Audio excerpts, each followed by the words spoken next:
Robert Plank Show, episode 347. Real Estate Wholesaling. Build wealth, be creative, and make the right deal with Abhi Golhar. You got? Hey everyone, and welcome back to the show. We're talking right now with Abhi Golhar, and he's the host of the Real Estate Deal Talk, which is an independent source of original podcasts, videos, and articles discussing topics related to real estate investing. And he's a managing partner of Summit Crowne, which is a real estate investment firm in Atlanta. Now, he's been investing in real estate since 2002 and always used a value added approach to identify acquisitions. Abhi enjoys working with investor groups to implement market driven strategies which have the highest potential for success. So, Abhi, welcome to the show. Hey, thanks for having me, Robert. Appreciate it.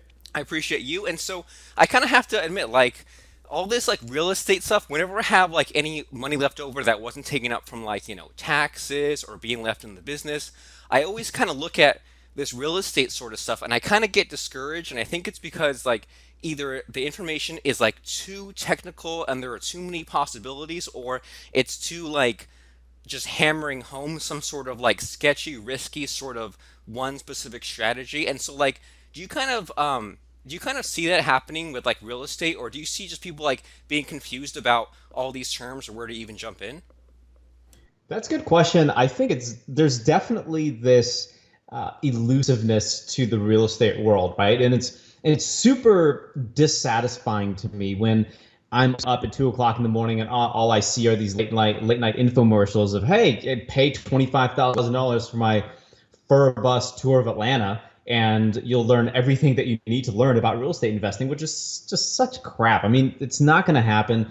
At the end of the day, there are certain terms that you obviously need to know, just like if I was going to go get a Series 3 or 6 Series 65 or 67 to sell commodities or to sell any type of investment product, there are obviously certain just terms that I need to know. The very same thing in the real estate world. But once you understand the vocabulary and once you're around it enough, it becomes a little bit easier. And then you just start to see different opportunities in the real estate space. So it can definitely be confusing without question from the very beginning. But, with practice, anything is possible.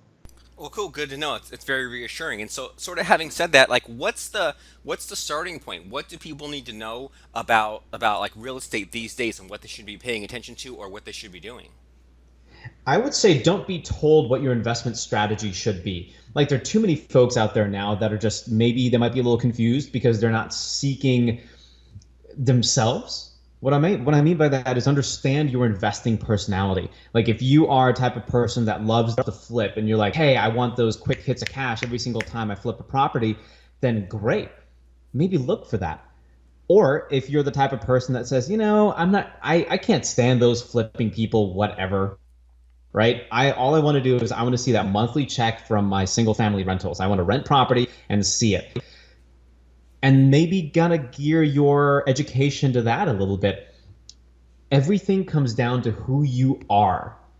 And that's where folks often go wrong. I mean, too many times I'll see pros in this space fall out of love with real estate for two reasons. One, they haven't gotten to the hump, like they haven't crossed the hump of scaling a business. What they've done effectively is create a job for themselves. Even from the very beginning, they'll say, well, I want to create a real estate business. They end up creating a real estate job. And then number two, they got into, say, flipping real estate because they thought it was sexy, because they got attached to the money you could make. But they really wanted to build a lifestyle with passive cash flowing units. And that is the biggest challenge, I would say. But if you've crossed that barrier and you've crossed that hump and understanding who you are and your investing methodology, then to understand a real estate market, I would recommend wholesaling real estate. It's one of the best things to do when, one, understanding terms, two, if you're new to the real estate world, three, if you want to understand a local market, and then number four, if you want to build your team, because you need the right people around you to enter the market and invest successfully. Awesome. So a couple things to sort of clarify there. So first, when you said that people kind of need to like build a real business and not fall into either the trap of creating another job or of just being in it for the money alone and not really getting into the lifestyle stuff. I mean, what sort of happens there? Is that just a matter of people not delegating, or people like taking all the money, like putting all the money back into their own personal income when the rental income comes in, or like how do people avoid that trap of creating another job for themselves? I love when Tony Robbins says, "Just don't see it," and that's something that my business partner and I have done really well, is just not see the money. What I mean by that is not hiding it or anything like that, but reinvesting it so that we're making our systems better. We are finding the right people to run our systems. We're finding the right people to run our tech and scaling that business. I feel like too often people don't work on the business and they get caught working too much in the business. And to maybe illustrate a difference between the two, working in the business in the real estate world is driving around and putting signs in people's lawns or on intersections, on busy intersections that say "We buy houses," or answering phone calls and speaking with sellers and homeowners, or maybe driving property, looking at property yourself. Although I agree that you have to kind of see what you're going to buy, there's a really good way that you can filter deals and not have to even worry about seeing every single property until you've maybe selected two or three that you're going to buy. The difference between working in the business and then working on the business, to give you an example of working on the business, would be how do we build out a piece of tech like Podio or Slack that my team members can use that can constantly update each other, so I'm not physically taking inbound emails and forwarding them to my team, so they need to be dealt with.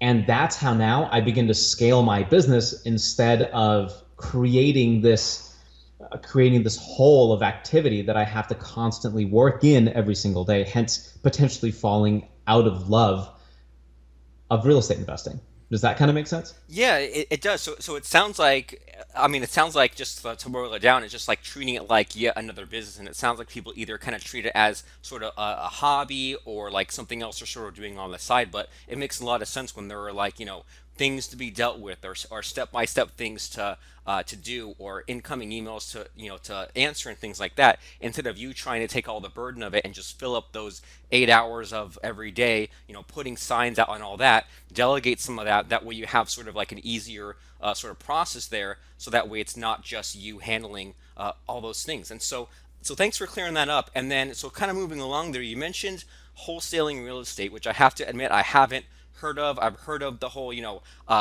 buying a property and then flipping it. I've heard of buying a property and then renting it out for that sort of, monthly income. But wholesaling real estate, am I hearing you correct in that this is sort of like another possibility with real estate?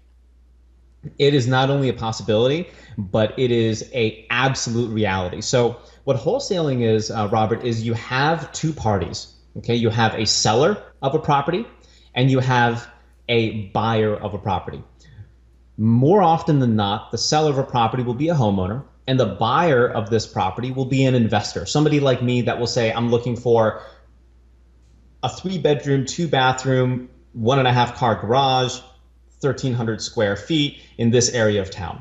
So my buying criteria is very specific.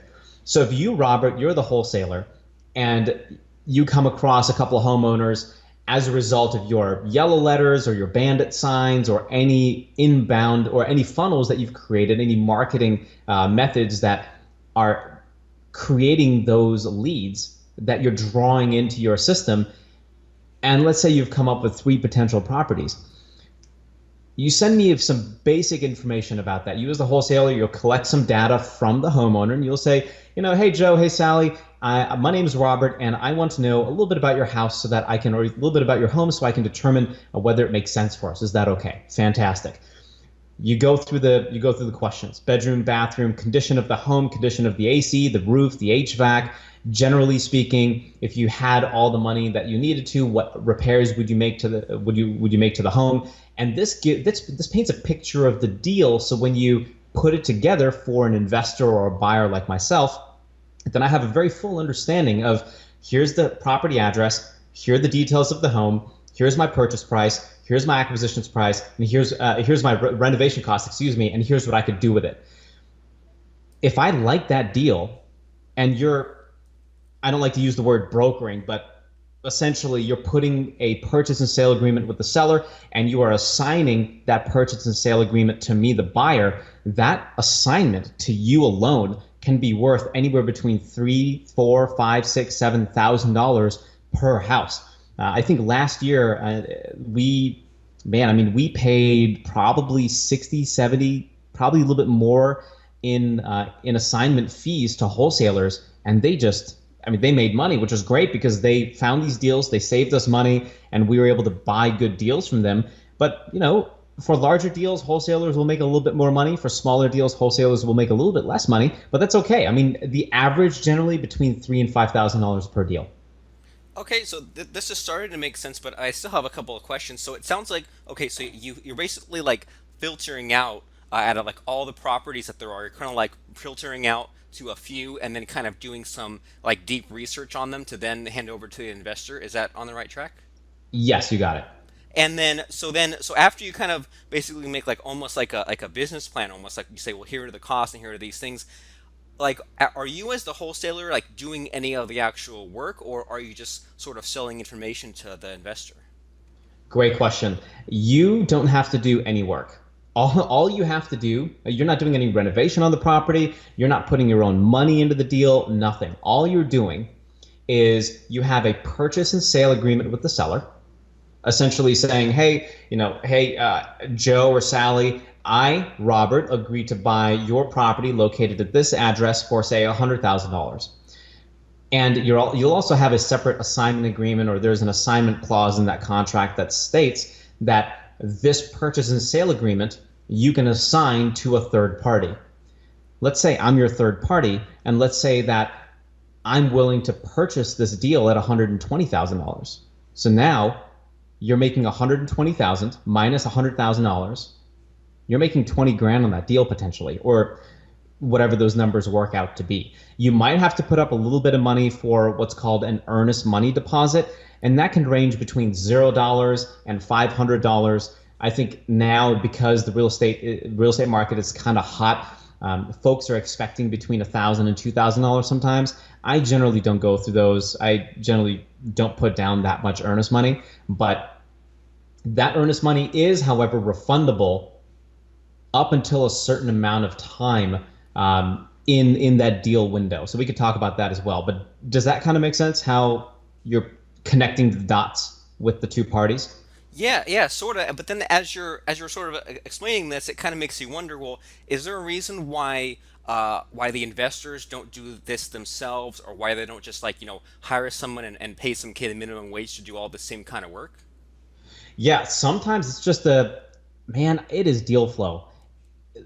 If I am a wholesaler and I get to a deal first in a hot market, boy, oh boy, oh boy, do I have the control. Like right now, it's a hot market. There are hundreds of millions of dollars out there looking for deals. So money's not an issue right now. It all comes down to the deal. So sure, if I'm an investor, I could totally build out a Podio system. I could put out my own bandit signs. I can do that. Or I can work with a wholesaler that's already doing that at their cost, creating an inbound system for leads, and pay the wholesaler a little bit. I don't have an issue with doing that. Some buyers do, some investors do, and so they'll build out these platforms. But the question is, what is the biggest return on time for an investor? Is it doing the work that a wholesaler would do? Driving for dollars is a really good example. Knocking on doors on a hot summer Sunday or a hot summer Saturday? Or should I be thinking about, as an investor, where's my next market? What's my next strategy? What am I doing with capital? Where's the next capital raise going to come from? And then let the wholesalers bring me deals and keep a really good relationship with as many wholesalers as possible in the markets that I'm in. Awesome, makes perfect sense. So thanks for clearing that up. And so you mentioned a couple times here about getting some leads in, and you mentioned like having like putting signs out and having it go to like a Podio or a Slack. And so I mean, I'm really curious about what you do for leads. I mean, is there any kind of like Craigslist ads or Facebook ads, or like, I mean, what do you do, or what does a wholesaler do in this sort of situation to get these leads coming in? Man, that is a super secret sauce, and here's what I do. All right, secret sauce tip number one. I could talk about this for ages. I love going to the county clerk's office, or the here in Atlanta, this Fulton County Courthouse. You go to the second floor and you look up probate records. Okay, probate records are official filings of folks that have passed away, and in Fulton County, Atlanta, they update those records kind of on a whim whenever they want. Sometimes they won't update the books for a couple of months, and then all of a sudden you'll have like 30 new books. And these are physical books, okay? So what you do is you go to the county courthouse, you look at these books, and you're looking for very specific things. You're looking for a solemn form. You're looking for letters of administration. And on these 2 or 3 forms, you'll have the name of the person that passed away, the address of where they lived, and all of the petitioners and or heirs and or real estate attorneys associated with that file. What's unique about that is, one, you have direct contact to a family who's in pain. They are suffering a lot, and you can help them ease that pain by helping them move or helping them sell off a property that they don't really know what to do with. And imagine if these heirs and petitioners for this property, they're all over the country, right? We've had that happen. We've had 16 heirs on a property before. We had all of them fly in. We met them at it was like a Bojangles or something in Waffle House or something. I can't remember, in Atlanta. And we sat down with all of them. We said, okay, here's what we'd like to do. We understand that it's a really, really tough time for y'all, but we want to help out. How can we help? We want to buy your property. And the relief that they had just from knowing that we're there to help them walk through the process and to work with their attorney, really, it really helped them move on. And that was a really good feeling. So one is that the probate records. Number 2, door knocking. It's laborious work. You have to put in the blood, sweat, and tears on a hot summer's day, but it works. You find opportunities in areas that are expanding and growing. You knock on doors and you're like, hey Joe, hey Sally, my name is Abhi. I'm a local guy here. Do you know anybody in the neighborhood that's interested in selling your property or their property? Because I'm interested in buying, and quite frankly, I like the area, and this is what I do for a living. And build rapport with these folks. And over time, if they constantly see your face, they'll recognize you. You keep sending them a little mailer, or you'll send them a little postcard, or you just swing by and say hello. You build rapport with the community. You start speaking at some of their HOA meetings, their homeowner association meetings, which is what we've done in the past. And folks begin to trust you, and they begin to see you as an authoritative figure. So those are 2 really good ways to find real estate deals right now. Awesome. Those both sound like a lot of fun, and it's like one of those things where it seems simple, right? It's not like a super complicated, complex thing. It just sounds like kind of knowing what strategy to put out there, and kind of knowing where to look, like with the probate thing or the door knocking. And so, I mean, as far as you and what you personally have been doing lately, I mean, anything sort of interesting along those lines? Like, I know that we kind of mentioned like a couple of like what ifs, but like what have you personally been doing that's kind of like interesting with all this real estate wholesaling stuff? Yeah, great question. So I love wholesaling real estate from a development perspective. So let me understand. Let me kind of share some insight. I help you understand what that means too. Is, let's say there's a raw land. Okay, there's raw land in a really nice part of Atlanta that is just, it looks like crap. Nobody wants to touch it because they don't know how to develop on it. What we'll do is we'll look at the viability. We'll look at the viability of what can be done with the property. Right now we're looking at about 8 lots in Atlanta, in East Atlanta. And I can't remember the acreage. I apologize. I should have that number. But essentially it's 8. We could put 8 lots on there. The total acquisition price on this is about $400,000. If we purchase the land and we develop the land, meaning put in water, put in sewer, put in electric, and don't build any homes, but we go through the permitting process with the city. So to replat, to get the surveys, to do all the engineering, to figure out what types of homes could be built there, and then to get permits to demo the land and get building permits to build the homes out. And let's say that comes at a cost of maybe about $100,000 to $150,000. So my all-in cost is between $525,000 and $550,000. I can sell each lot for roughly $170,000 to $180,000.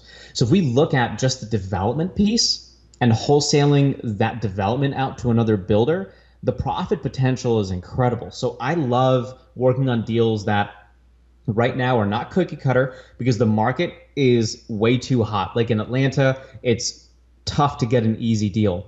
And I'm not interested in being in a bidding war with somebody else for a deal that just makes sense. So I'm going to look for that hairier deal that I might have to put in a little bit of work, but the profitability is significantly greater on the back end. Does that kind of make sense? Yeah, it does, and sort of as you're explaining all of these all these sort of techniques that you have, it seems to me like the pattern that keeps coming back is just like have a specialty or just like have this. I don't know what you'd call it, but like do a deal that just kind of goes through quickly and gives you that sort of base hit, and then you can move on. That way, you're not stuck with something that's really risky or something that's that you kind of can't get rid of. Because I mean, I think that we've all kind of heard of those sort of horror stories of people saying like, let me take 50 grand and spread it across like 50 different properties. And I'm thinking, well, that's a really good way to lose all your money. Or someone says, I'm going to just buy one house and I'm going to hang on to it for 30 years. And I'm thinking, well, I mean, that could go either way as well. So just like Right. from between the wholesaling thing or like developing the land up to a certain point so you can pass it off to another specialist type of person. A lot of this is sort of making sense as far as like there's some ways to be creative, and there's ways to like find that path of least resistance so that you can just kind of like improve things one little bit or connect people together who need to be connected, and then take your cut and then kind of move on and do these sorts of things in volume. That way you can kind of have money that's way more dependable than the usual real estate stuff. Hey, you got it. And also diversifying too. And I know we're kind of coming up on time, but if I could just say maybe this thing on where the market is right now is if you're a flipper and or if you even if you're a developer, spend about 40% of your time flipping and developing. The next 40% of your time, you should start looking into cash flowing assets because the biggest challenge that all real estate professionals run into is we will get attached to the money, right? We'll get attached to, oh man, I just made $30,000 on this flip, or oh, holy cow, I just made $100,000 on this flip or new construction deal. It's easy to get attached to that. But believe you me, that market will correct in about 24, 36 months. It's way too hot right now. And I mean, FICO just kind of they restructured the way they look at the credit scores and student loans. I did a podcast on this, and the same thing with Fannie. I mean, the Fannie Mae's redoing their debt to income percentages and loosening criteria to get loans. So it's kind of reminiscent of 2008, but nobody's really violating a whole lot of rules just yet. So capital is becoming easier. It's going to correct. The next 40% needs to be in cash flowing assets so that when the market corrects, we do have cash flow and we can survive. And then the remaining 20% you can put into maybe a commercial real estate deal or something like that too, because that's the biggest play for us right now. Robert, we're taking capital from our flips and from our development projects, and we're funneling that right into cash flowing assets so that we know unequivocally, month after month after month, there's dependable cash flow from real estate that we can count on. Awesome stuff. So 40% of your time flipping and developing, 40% of your time with those cash flowing assets, and then 20% of that from commercial real estate. So thanks for that breakdown. And so I want to make sure that we cover what it is that you do and what it is that you have for us. So can you kind of tell us about like your websites or any kind of like courses or books or whatever you have for us today? Yeah, you got it. So I do a lot of residential new construction in Atlanta. Love residential new construction. We buy single family rentals, and we also invest in multifamily apartment complexes. The name of my real estate investment firm is called Summit Crowne. It's based in Atlanta, in Hotlanta, as some of you may know it as. And I also have a podcast and daily radio show called Real Estate Deal Talk. There's a new website that's coming out. I'm going to have 3 ebooks on there for free that I've written with my securities attorney, Jason Powell. He's a great guy. And for those of you that are in real estate that are listening, securities attorneys do not come at a cheap price. They are super, super expensive. And so he and I have written 3 ebooks, giving those away for free. And everything that I do on Real Estate Deal Talk, whether it be the podcast, the radio show, the YouTube show, answering Q&As, it's all here for everybody just to have a conversation about, and hopefully we might be able to do a deal together. Super great. And so what's the website where people can find those things? Yeah, that's a good Important point. piece, right? Yeah, that's super important. So if you go to realestatedealtalk.com, that's really the best way to find me. Again, that's realestatedealtalk.com. And if you want to check out the investment company, that's Summit, Summit, and Crown, Crowne.com. Awesome stuff. So realestatedealtalk.com to check out the podcast and all that, and then summitandcrown.com, and we'll have those links in the show notes as well. So I want to thank you so much for stopping by because, like as I said, like I don't know that much about real estate, but I know that sort of moving forward, like, later in life and things like that, I'm going to need to know some of those sorts of things. And I think that some people out there, if they have some like extra money left over or looking to get into some sort of extra streams of income, things like that, they should be staying on top of this real estate stuff. But sort of as you alluded to a few minutes ago, these things change, right? Like there might be changes in like certain markets might heat up or slow down, or there might be like things with banks and loans and whatever, and things always Mm-hmm. change. And it seems like there are a lot of ways to kind of get stuck or kind of manage your money in the wrong way. So it's super important thing for people to stay up to date on these things. So make sure that everyone goes to realestatedealtalk.com to know what you need to know, to know what to stay away from, to know what are the kind of hot things you need to jump onto before the market corrects or before things change. So make sure to go to realestatedealtalk.com. And thanks for stopping by for talking about this real estate stuff and kind of making things simple but also exciting. So I appreciate that. You got it, Robert. Thank you for having me. Please subscribe, rate, and review our show at robertplank.com/iTunes and like us on Facebook at robertplankshow.com.